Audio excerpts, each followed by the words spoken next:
May suro na ito na duha ka matang sa kagutom. Ang itawag na ito, lawasnon o espirituhanon na kagutom.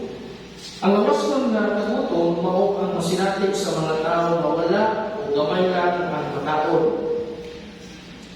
Tungod sa kawaton, daghang mga tao ang makasinatig sa lawasnon na kagutom.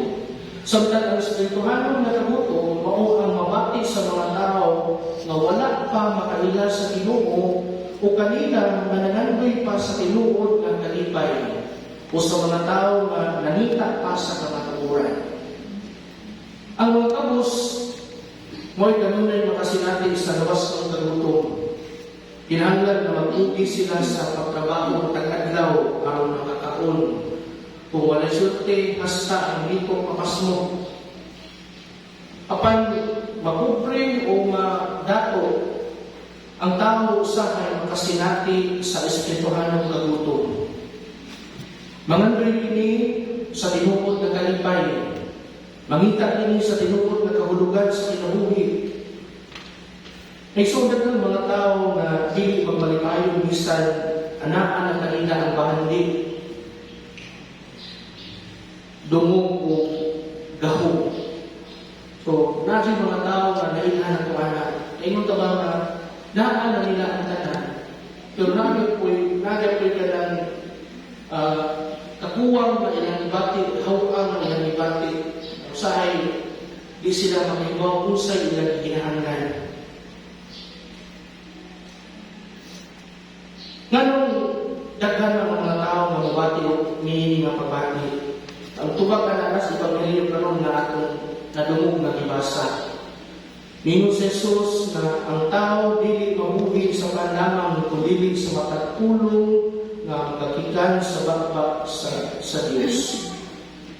Ang kalibutan mo pa, sa lapi, utang, tawhanong relasyon, o iban pa, dili niiko na makatagbaw sa tao. Ibaw yung taanan. Ang tao, maginahanglan din sa Diyos, tungod kay siya ikan sa Diyos. Sa nagustin ng tao, nakaanggon ini, o siya nakapamulong, o Ginoo, ihimo ko kami alang sa imong kaugalingon. Ug ang among magkasintasing magpabilin na dili mahiluna, angkod na kini, dili makapahulay balang kanino. Kung ano may duha kamatan sa kagutom ang isuon, ano na po'y duha ka klase ng pagkaon? Ang material o ang spiritual na pagkaon. Ang tao sa akin binuhat sa lawas nun o espirituhanon, kinahanglan na magkaon sa material o espiritual na pagkaon. Aron makabaton o tinubod na kinabuhi. So, sa mga kining espiritual na pagkaon, o asa man ang kining makuha. Alam na nato may mga pagtuo, ang spiritual na pagkaon mao ang pulong sa Diyos na makuha diha sa balaang kasulatan o diha sa persona ni Kristo. Kaya sa pamilyo karon, si Jesus na kanayon, ako ang pan sa kinabuhi. Ang sunod ka nako, dili na gayon gutumon. Ang uto ka nako, dili na gayon uhawon.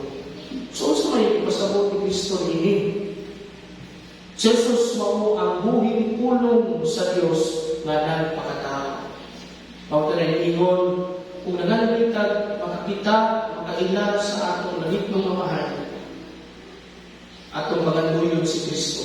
Kay siya ang kinatibuk-ang pagpadayag sa Diyos na Amahan. So si Kristo, mao ang buhing pulong sa Diyos. Ang iyang persona.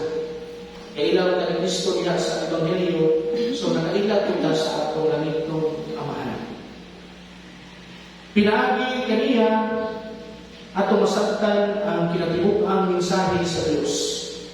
Siya ang pinakabilinhong pagkaon ng espiritual na gihatag ka nato aron na kita makabaton sa kinabuhing way katapusan.